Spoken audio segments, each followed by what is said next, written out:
to all you beautiful queers, and special kisses to my wonderful cohort. I love them so much. We love you!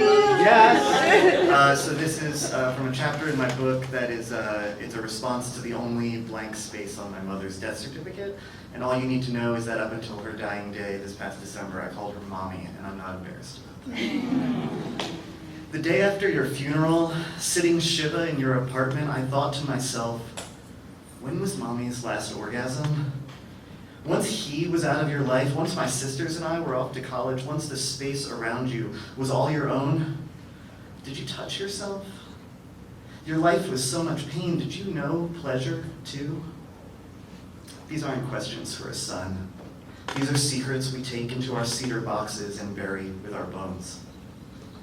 I was headed to tell a group of strangers a story about the only time I felt safe enough with a man to let him take me home and bury himself in me. It felt wrong not to tell you first, so I called you. I told you I didn't just love women, but men and people between and beyond. And you who birthed me, sat in a pregnant pause.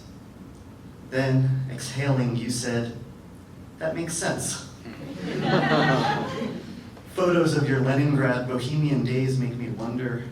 The licentiousness possessing you and your women friends, the way your bodies fold into one another, tangled messes of limbs. In these photographs, you look like the most beautiful young man. The only one of the bunch with short hair, a Soviet drag Bob Dylan. I'm not saying I know something about you that you didn't, or that I suspect something you never told anyone.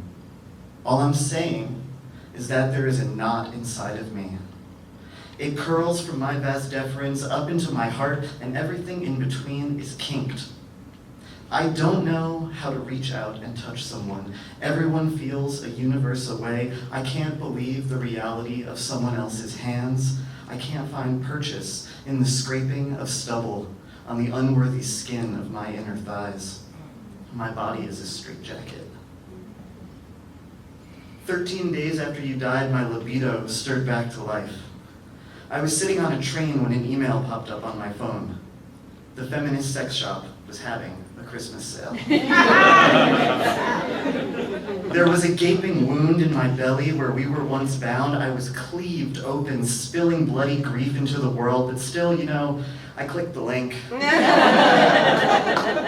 Silicone and rubber, steel and leather, fuzz and prick. I'd sobbed for days, the water of my body reminding me with every drop that you and I no longer swim in the same ocean. I'm here, and you're not. All that water. Now came something else, a throbbing blood swell of life, an insistence of my flesh. I wanted you to know just how alive I felt in that moment. I wanted us to know everything about each other. All the deepest mysteries of the foreign countries of our bodies.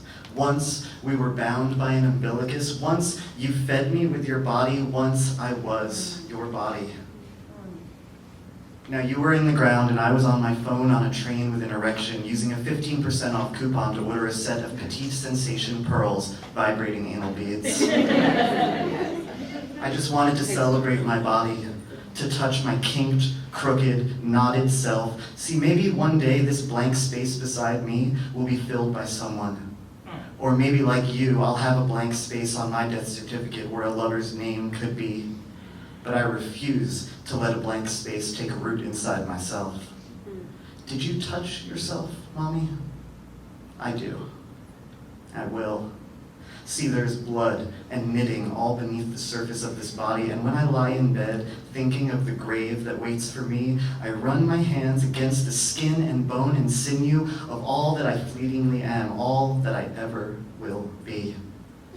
I touch myself and live. I touch myself and live. I touch myself and live again.